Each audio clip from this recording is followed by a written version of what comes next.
The Adventures of Tom Sawyer by Mark Twain. Chapter 9. Tragedy in the Graveyard. At 9:30 that night, Tom and Sid were sent to bed as usual. They said their prayers, and Sid was soon asleep. Tom lay awake and waited in restless impatience. When it seemed to him that it must be nearly daylight, he heard the clock strike 10. This was despair. He would have tossed and fidgeted as his nerves demanded, but he was afraid he might wake Sid, so he lay still and stared up into the dark. Everything was dismally still. By and by, out of the stillness, little, scarcely perceptible noises began to emphasize themselves. The ticking of the clock began to bring itself into notice. Old beams began to crack mysteriously. The stairs creaked faintly. Evidently spirits were abroad.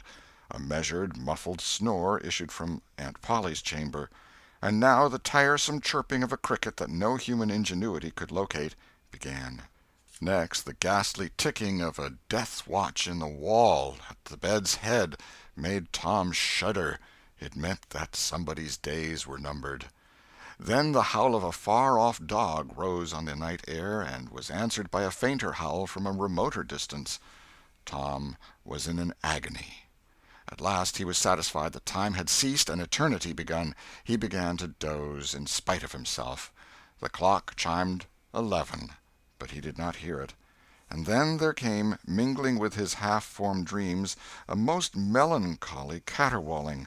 The raising of a neighboring window disturbed him. A cry of "Scat, you devil!" and the crash of an empty bottle against the back of his aunt's woodshed brought him wide awake, and a single minute later he was dressed and out of the window and creeping along the roof of the L on all fours.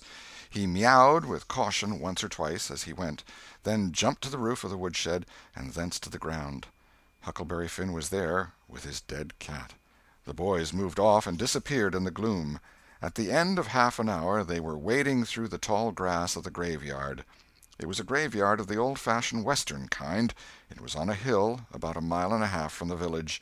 It had a crazy board fence around it, which leaned inward in places, and outward the rest of the time, but stood upright nowhere.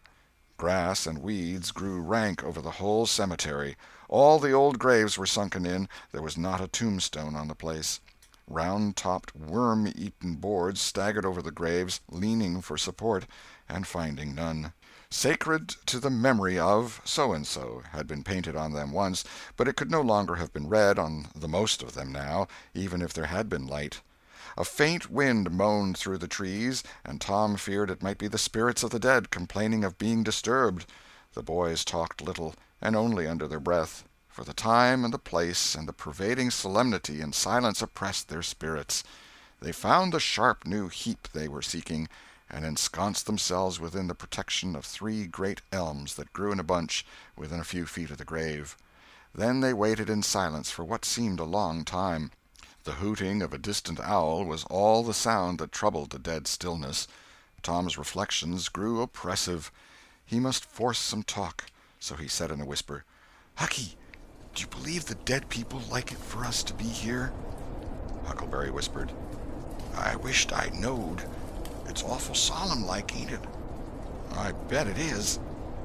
There was a considerable pause while the boys canvassed this matter inwardly. Then Tom whispered, "Say, Hucky, do you reckon Hoss Williams hears us talking?" "Oh, of course he does. Least his spirit does." Tom, after a pause, "I wish I'd said Mr. Williams, but I never meant any harm. Everybody called him Hoss." "A body can't be too particular how they talk about these here dead people, Tom." This was a damper, and conversation died again. Presently Tom seized his comrade's arm and said, "Shh!" "What is it, Tom?" And the two clung together with beating hearts. "Shh! There 'tis again. Didn't you hear it?" "There! Now you hear it." "Lord, Tom, they're coming. They're coming, sure. What'll we do?" "I don't know. Think they'll see us?" "Oh, Tom, they can see in the dark, same as cats. I wished I hadn't come." "Oh, don't be feared. I don't believe they'll bother us. We ain't doing any harm. If we keep perfectly still, maybe they won't notice us at all." "I'll try to, Tom, but Lord, I'm all a shiver. Listen." The boys bent their heads together and scarcely breathed.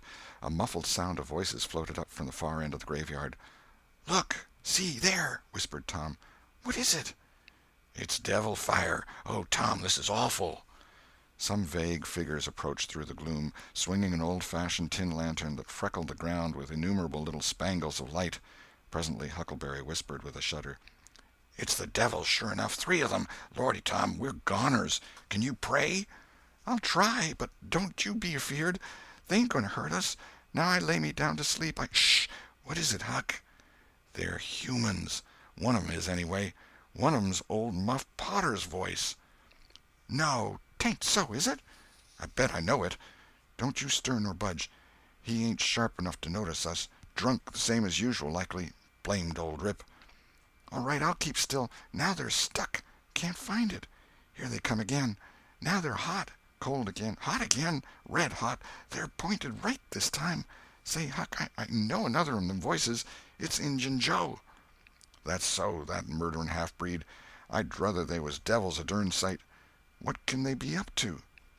The whisper died wholly out now, for the 3 men had reached the grave and stood within a few feet of the boys' hiding-place. "Here 'tis," said the third voice, and the owner of it held up the lantern and revealed the face of young Dr. Robinson. Potter and Injun Joe were carrying a hand-barrow with a rope and a couple of shovels on it. They cast down their load and began to open the grave.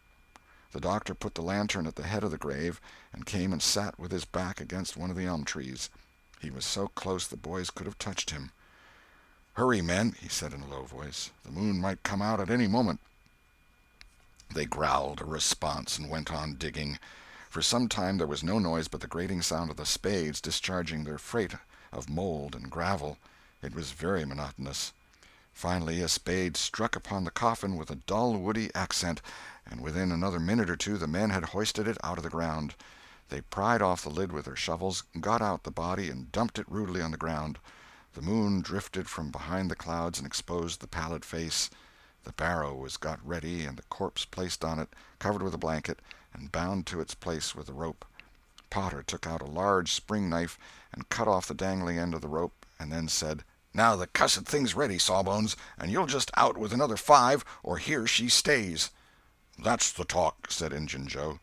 "Look here, what does this mean?" said the doctor. "You required your pay in advance, and I've paid you." "Yes, and you've done more than that," said Injun Joe, approaching the doctor, who was now standing.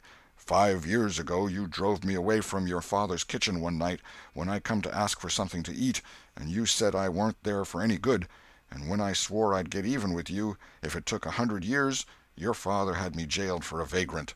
Did you think I'd forget? The Injun blood ain't in me for nothing, and now I've got you, and you got to settle, you know." He was threatening the doctor, with his fist in his face by this time. The doctor struck out suddenly and stretched the ruffian on the ground. Potter dropped his knife and exclaimed, "Here, now, don't you hit my pard!" And the next moment he was grappled with the doctor, and the two were struggling with might and main, trampling the grass and tearing the ground with their heels. Injun Joe sprang to his feet, his eyes flaming with passion, snatched up Potter's knife, and went creeping, cat-like and snooping, round and round about the combatants, seeking an opportunity. All at once the doctor flung himself free, seized the heavy headboard of William's grave, and felled Potter to the earth with it, and in the same instant the half-breed saw his chance and drove the knife to the hilt in the young man's breast.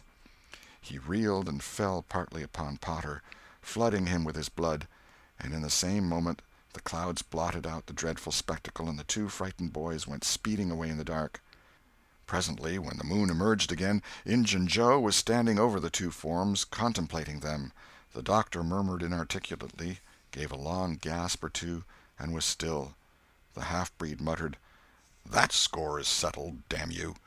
Then he robbed the body, after which he put the fatal knife in Potter's open right hand and sat down on the dismantled coffin. 3, 4, 5 minutes passed, and then Potter began to stir and moan. His hand closed upon the knife. He raised it, glanced at it, and let it fall with a shudder. Then he sat up, pushing the body from him, and gazed at it, and then around him confusedly. His eyes met Joe's. "Lord, how is this, Joe?" he said. "It's a dirty business," said Joe, without moving. "What did you do it for?" I never done it." "Look here, that kind of talk won't wash." Potter trembled and grew white. "I thought I'd got sober. I'd no business to drink tonight, but it's in my head yet, worse'n when we started here. I'm all in a muddle, can't recollect anything of it hardly. Tell me, Joe, honest now, old feller, did I do it? Joe, I never meant to, 'pon my soul and honor, I never meant to, Joe. Tell me how it was, Joe. Oh, it's awful, and him so young and promising."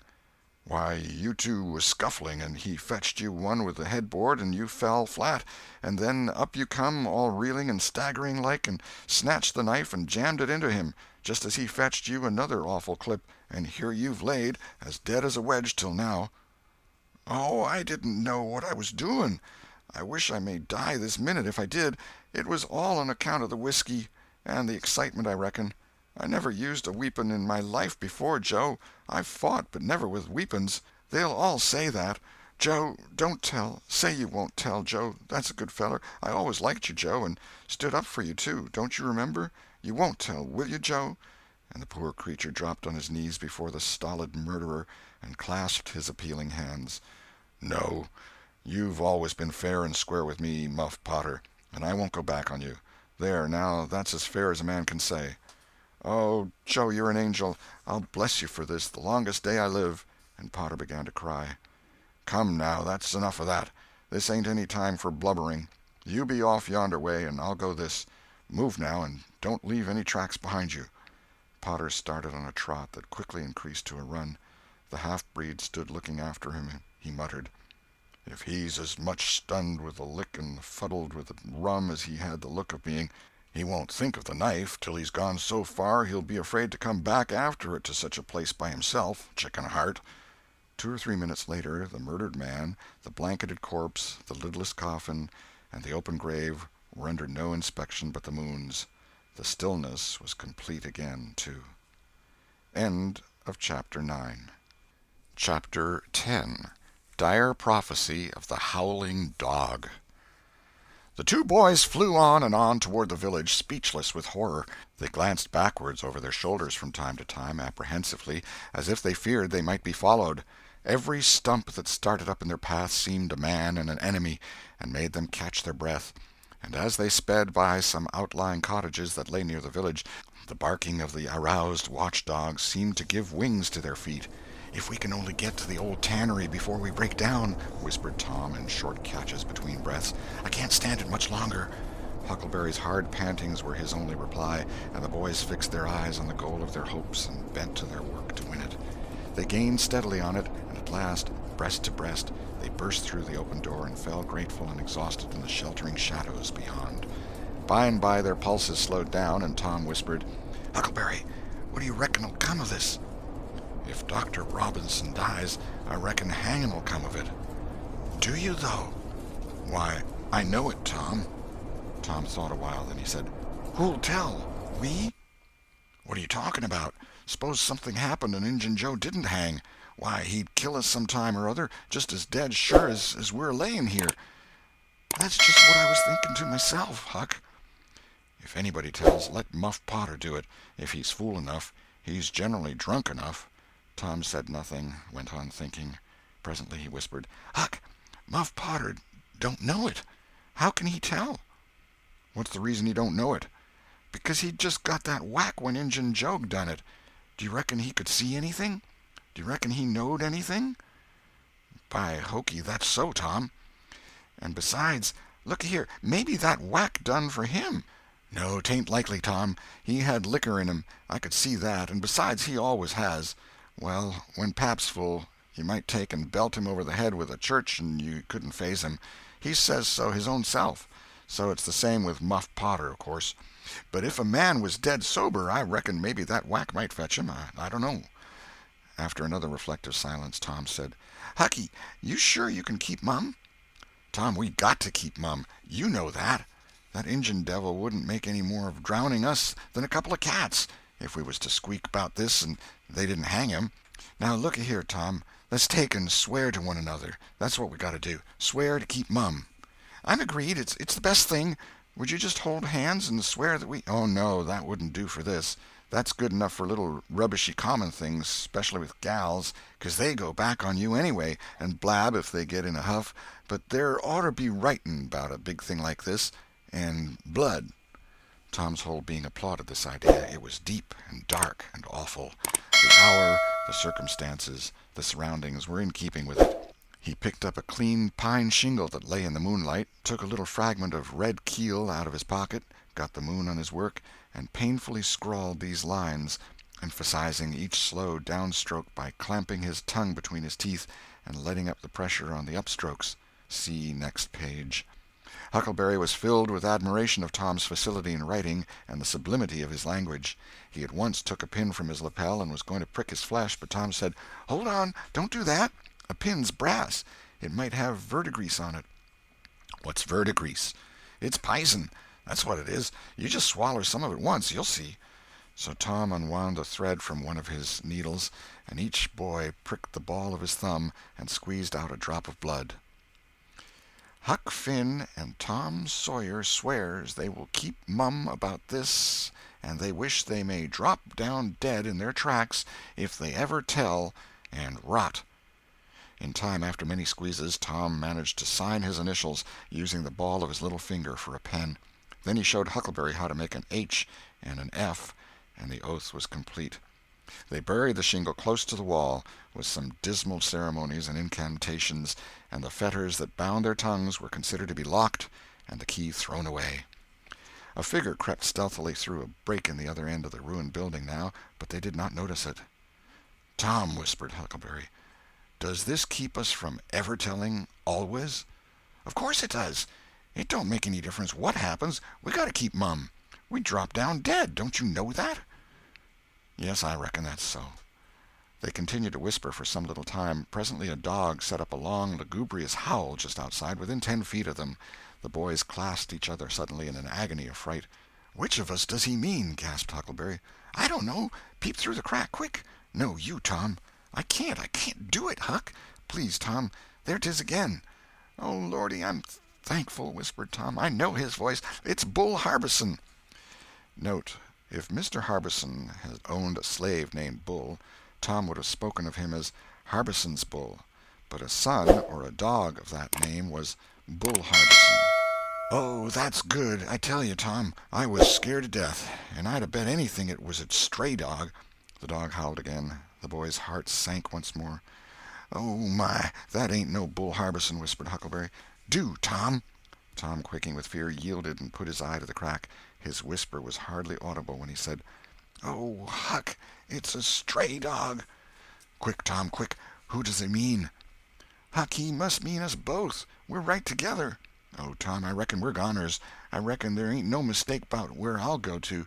I been so wicked."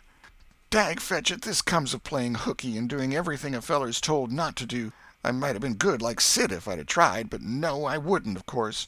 But if ever I get off of this time, I lay I'll just waller in Sunday schools." And Tom began to snuffle a little. "You bad?" And Huckleberry began to snuffle too. "Consound it, Tom Sawyer, you're just old pie, 'longside of what I am. Oh, Lordy, Lordy, Lordy, I wished I'd only had half your chance." Tom choked off and whispered, "Look, Hucky, look. He's got his back to us." Hucky looked with joy in his heart. "Well, he has, by jingoes. Did he before?" "Yes, he did, but like a fool, I never thought. Oh, this is bully, you know. Now, who can he mean?" The howling stopped, and Tom pricked up his ears. "Shh, what's that?" he whispered. "Sounds like hogs grunting. No, it's somebody snoring, Tom." "That is it. Whereabouts is it, Huck?" "I believe it's down at t'other end. Sounds so, anyway. Pap used to sleep there sometimes, 'long with the hogs, but laws bless you, he just lifts things when he snores. Besides, I reckon he ain't ever coming back to this town any more." The spirit of adventure rose in the boys' souls once more.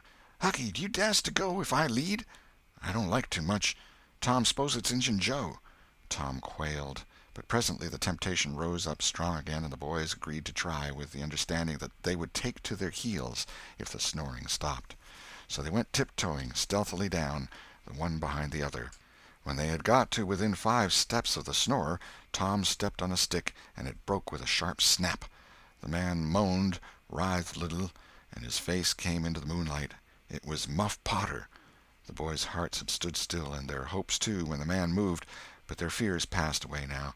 They tiptoed out through the broken weather-boarding and stopped at a little distance to exchange a parting word. That long, lugubrious howl rose on the night air again. They turned and saw the strange dog standing within a few feet of where Potter was lying, and facing Potter, with his nose pointing heavenward. "Oh, Jiminy, it's him!" exclaimed both boys in a breath. "Say, Tom, they say a stray dog come howling round Johnny Miller's house 'bout midnight as much as 2 weeks ago, and a whippoorwill come in and lit on a banisters and sung, the very same evening, and there ain't anybody dead there yet." "Well, I know that, and suppose there ain't. Didn't Gracie Miller fall in the kitchen fire and burn herself terrible the very next Saturday?" "Yes, but she ain't dead, and what's more, she's getting better, too." "All right, well, you wait and see. She's a goner just as dead sure as Muff Potter's a goner. That's what the niggers say, and they know all about these kind of things, Huck." Then they separated, cogitating. When Tom crept in at his bedroom window, the night was almost spent. He undressed with excessive caution, and fell asleep congratulating himself that nobody knew of his escapade. He was not aware that the gently snoring Sid was awake, and had been so for an hour. When Tom awoke, Sid was dressed and gone. There was a late look in the light, a late sense in the atmosphere. He was startled. Why had he not been called? Persecuted till he was up, as usual. The thought filled him with bodings. Within 5 minutes he was dressed and downstairs, feeling sore and drowsy. The family were still at table, but they had finished breakfast. There was no voice of rebuke, but there were averted eyes. There was a silence and an air of solemnity that struck a chill to the culprit's heart. He sat down and tried to seem gay, but it was uphill work. It roused no smile, no response, and he lapsed into silence and let his heart sink down to the depths. After breakfast his aunt took him aside, and Tom was almost brightened in the hope that he was going to be flogged, but it was not so. His aunt wept over him and asked him how he could go and break her old heart so, and finally told him to go on and ruin himself and bring her gray hairs with sorrow to the grave, for it was no use for her to try any more. This was worse than 1,000 whippings, and Tom's heart was sorer now than his body. He cried, he pleaded for forgiveness, promised to reform over and over again, and then received his dismissal, feeling that he had won but an imperfect forgiveness and established but a feeble confidence. He left the presence too miserable to even feel revengeful toward Sid, and so the latter's prompt retreat through the back gateway was unnecessary. He moped to school gloomy and sad, and took his flogging, along with Joe Harper, for playing hooky the day before, with the air of one whose heart was busy with heavier woes and wholly dead to trifles. Then he betook himself to his seat, rested his elbows on his desk and his jaws in his hands, and stared at the wall with the stony stare of suffering that has reached the limit and can no further go. His elbow was pressing against some hard substance. After a long time he slowly and sadly changed his position and took up this object with a sigh. It was in a paper. He unrolled it. A long, lingering, colossal sigh followed, and his heart broke. It was his brass andiron knob. This final feather broke the camel's back. End of chapter 10.